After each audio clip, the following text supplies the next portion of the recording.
Don't you hate it when some of your favourite people on television turn out to be monsters? You know, like that guy in House of Cards, or that cool black guy from that spy TV series in the 1960s, or that guy that directed Rosemary's Baby in Chinatown turns out to be a real monster who drugged a 13-year-old girl and raped her. Yeah, me too, so let's talk about that for a little bit.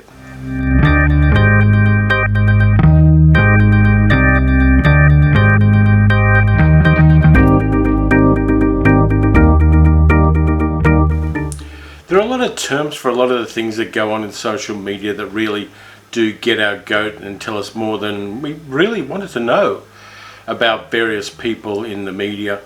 There's cancel culture, there's milkshake duck, outrage porn, and there's problematic favourites, which is kind of the most interesting one of them all.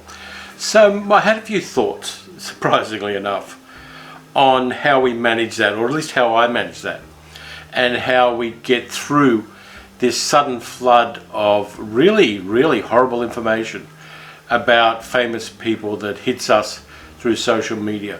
Some of it's about people who are on TV or in the movies, some of it's about writers, some of it's about musicians.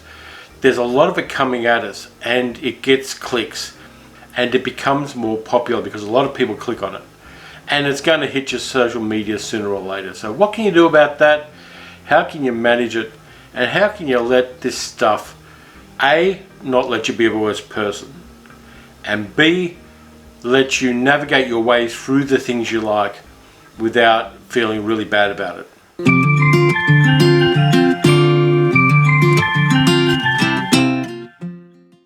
So first off, we probably need to break it down a little bit. First off, let's look at obnoxious behaviour. We've really got to accept one thing. Rich people can be real assholes. There's no question about it. Their behaviour, their worldview, their acts, the way they treat people who work for them, the way they treat people who don't have the status they do, can in some cases be crazily problematic.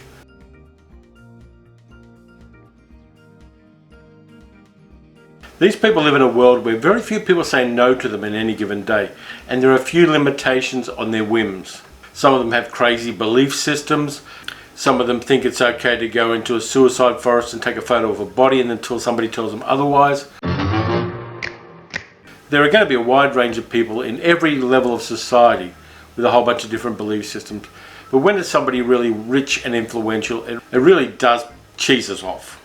So that's one thing. Then we get on to another stage of this kind of behaviour. The ones who are racist, sexist, or LGBTQIA unfriendly, who make derogatory comments about people of other races, who make derogatory comments about women and about gay people and queer people in general. Those kind of people. There's a lot of them out there. There's a lot more than we think there is. But when we suddenly have it jammed in our face that this particular person, whose work we like and whose stuff we've bought and who we've given our money and regard to, have these opinions, we have real trouble dealing with that. Then there's the third and worst level of all. Criminal behaviour. When somebody rapes someone, when somebody assaults children, where somebody even decides, at a much lesser degree than those two other things, to pay somebody money to change their kid's exam results so their kid gets into a better school, in spite of the fact they haven't done the hard yards of study to earn that position. There are a lot of people who are very, very famous and who get away with monstrous acts because of money. All of this stuff is really tough to navigate. It's really tough to know what the truth is. There are a few guidelines you can follow to help you through that maze of problems when this kind of thing is brought to your attention and when it grabs your attention particularly. Because a lot of these news broadcasts and a lot of these news items and a lot of things you see on media are designed to engage your brain. First off, and this is really, really important, believe the victim. There was a study done on family courts here in Australia where there are custody battles for children. And they found out through a long study for about 10 years that about 10% of people who go to the family court in a custody battle lie. 10%. Then they break that down a little more. About half of that is the male parent lying about something that the female parent has or hasn't done. The next quarter of that, so we're talking about 25% of 10%, are family members who are not directly the parents of the children, lying in court to defend the person to whom they are genetically related. And then you get further down the line, it's about 2.5% of 10% of people who lie in family court about particularly things like physical and sexual assault are the mothers of the children. Believe the victims, because the odds are very, very high that they're telling the truth. People don't put themselves through that kind of hell lightly. Yes, they might not be the perfect person in the world. They might be not very pretty, they might be a little illiterate, they might not have the media helping them, or the media spin doctors helping them, that somebody with a lot more wealth and influence has. I know not everybody's going to agree with me on that, and I don't particularly care. But if you're just going on pure statistics, leaving aside all of the other psychological issues, the odds are crazily in your favour. I would put money on a horse with that kind of odds. I would put all of my money on a horse with that kind of odds. Secondly, don't worry about what they call cancel culture, where somebody's career ends because of something they've done. Those people, in 90% of the cases, have enough money to do what they need to do. Yes, they're not going to get any richer, but they're not going to be poor either. They've done something wrong. They've breached the implicit contract between themselves and an audience, between themselves and the people who hire them, and they have treated somebody else really, really badly. Louis C.K. can't get comedy gigs because of what he did. I went and saw him about 10 years ago when he was here in Australia, not knowing the transgressions that he had conducted. And I enjoyed the gig. It was a great comedy gig. But I won't go to see him again. I was a big fan of his. I liked his work, I liked his worldview, I liked the way he delivered his comedy. But there are a lot of other comedians out there, and just because I take one out of the comedians I watch and enjoy and regard highly, doesn't really matter to me. If he has done what people have said he's done, and he has admitted it, by the way, then he's out. I just don't want him part of the media that I consume. And you know, that was a hard thing for me to kind of work my way through at the time when it happened. But I did. And I have to be honest with myself, and I have to like myself at the end of the day.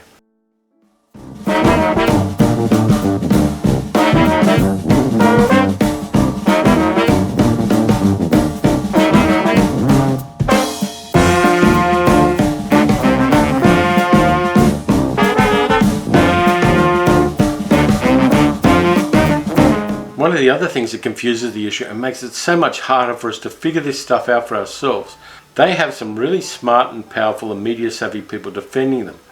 Harvey Weinstein, when he first was outed as somebody who criminally assaulted a whole bunch of women, allegedly I suppose, hired a very, very smart lawyer at a price of $845 US per hour to try to whitewash his public persona. That lawyer, who was a woman, eventually quit because she realised she was pushing crap uphill to do it, and because she had so many moral qualms and there were so many women coming out telling their stories about Harvey Weinstein. But he was spending $845 an hour for this person's time to try to mend his image and to try to get people to doubt whether he actually did the things that he clearly did. There are very rich people who have an interest in protecting some of these people as well, convincing us that black is white, that right is wrong, and we've really got to push back against that, otherwise our civilization will become monstrously bad, more so than it is now. An old Satan Claus, Jimmy, he's out there, and he's just getting stronger. So there are a couple of other things that I kind of wanted to cover on this, and I know I've been rambling a little bit, but first off, we've got to accept that ignorance is not bliss. Not knowing that somebody is someone who sexually assaults people, who's racist, sexist, LGBTQIA, unfriendly, who's a real asshole in real life, doesn't make us blissful. Ignorance is not bliss. Ignorance is just ignorance. People were ignorant in the 19th century that the beautiful green wallpapers they had on their houses were full of arsenic and that was slowly killing them. But it was. People loved radium watch dials that glowed in the dark in the 1920s. And there were women who were painting those watch dials and licking the paintbrushes until eventually the amount of radium in their bodies wore their jaw away.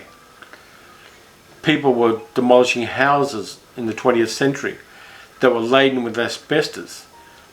If you want to know why Steve McQueen died at the age of 50, It's because of mesothelioma he got when he was a young man working construction. So ignorance is not bliss. Ignorance is just ignorant. If we know that somebody has certain beliefs, if we know that somebody has committed certain acts, we can then make informed decisions about how we view media. Some people are going to decide to do it anyway. Some people are going to draw a line between the art and the person. And yeah, if they can do that if they like. I tend not to do that myself because I like sleeping nights. And I've got a lot of backstory in my own life that tells me that you don't let bullies win ever. But some people will draw a line between the art and the person who creates the art. Biggest case in that one is, of course, Michael Jackson. I can't draw that line myself because I think that people with that particular amount of damage and people with that ability to do those horrendous things to young people don't deserve a minute of my time, don't deserve any consideration at all. Whether they're alive or dead, I don't want them to be part of the media I consume. And I definitely don't want to give them or their estates any money. So if other people draw the line differently, yeah, let that be on them. I mean, I was very judgy until very recently of people who drew those lines in a different place than I did. But I'm not going to change them. I'm not going to be able to get them not to consume the media or give money to these people. Next point. Culture changes. Things that we accepted in the past we no longer accept. Things that were unacceptable in the past are now acceptable. When I was a kid, nobody even considered the possibility that marriage equality would happen, and yet it has, because people learned and people changed and people fought the battles necessary to give equal rights to other people. The same with race, and the same with the rights of children and the elderly. Cultural change is painful, and some people won't be along for the ride. Some people will stay where they are. Some people don't want to change. Some people don't see the need to, and they're comfortable where they are. That doesn't mean we don't change culture, and it doesn't mean we don't change society, and it doesn't mean we don't say when something's wrong, now that as a group we've realised it's wrong. Whether it's about a movie producer on a casting couch, or whether it's about climate change. We have to do all of those things. Cultural change hurts, and not everybody will go along with that change. And we've just got to accept that, but we've got to be our best selves as well. We've got to know where our moral compass is pointing, and we've got to shake it up if it's getting wobbly and make sure it goes back to that true north. So, should we forgive these people and let them get on after a certain period of time and a certain time in the wilderness, allow them to come back and be redeemed? Now, I love redemption in movies. I love redemption arcs in movies. Some of my favourite films are full of redemption arcs, but I'm a little less kind in real life than I am to characters in movies who redeem themselves. I think that's got a lot to do with my past, which I won't discuss here. But I really don't think that we've got to the stage of having a method by which to redeem certain people and to allow them to continue careers as they have previously. That's a toughie.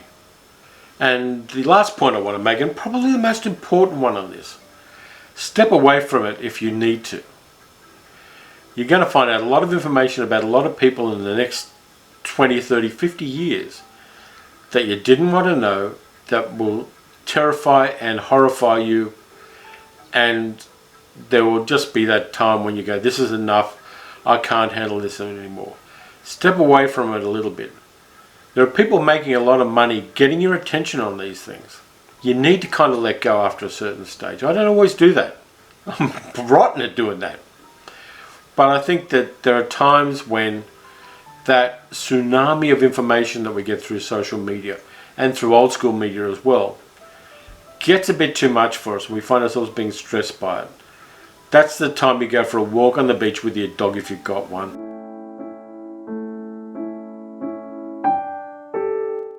That's the time you go out for pizza with friends and turn off your phone and just be in the moment. You've got to look after yourselves as well. Yes, it's like gossip's a wonderful thing at times. Sharing gossip can be a lot of fun. But there has to be a stage at which you don't let it hurt you. I didn't mention a few things. There are a few terms that I used at the start of this video that I kind of want to clarify because they're really interesting and they're fairly new. There's a thing called outrage porn, which is media that's designed to outrage us.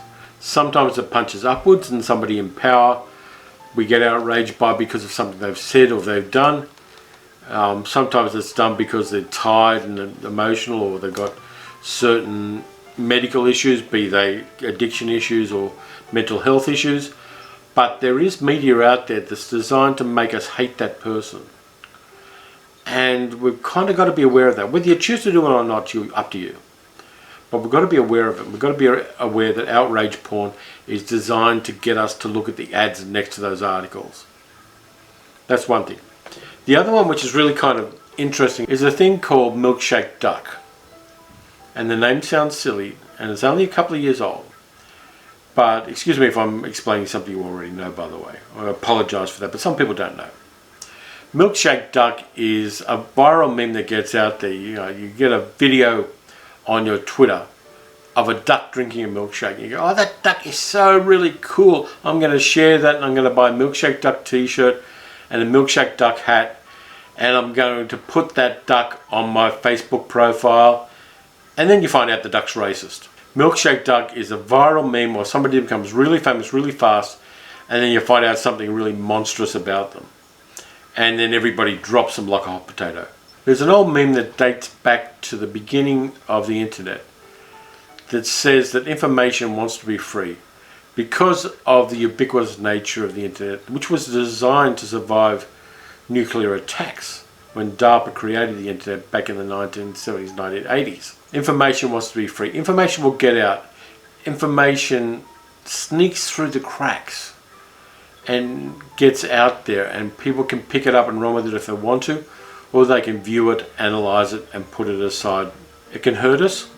It can make us cynical about the world. It can make us cynical about our social institutions and our entertainment as well.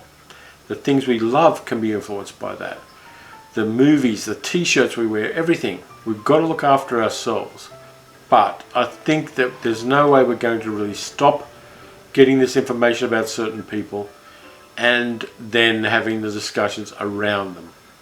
Now, the last term I want to use, and I'm jumping back and forth here because there's a lot of stuff I want to cover here. Problematic favourites. Problematic favourites are the people who've done monstrous things and yet retain their career.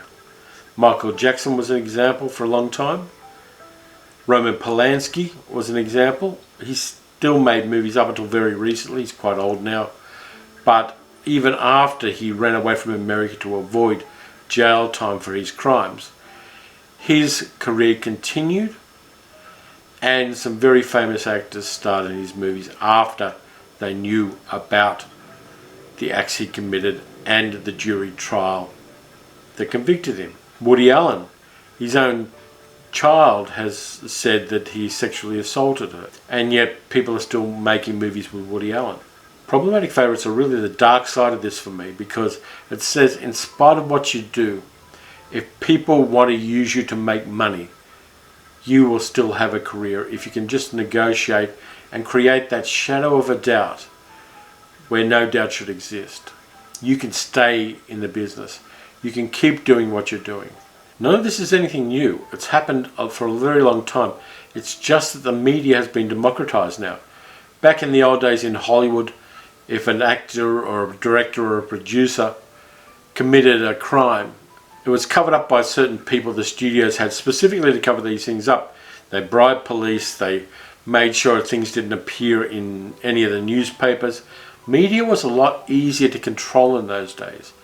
So people aren't any worse now than they were then.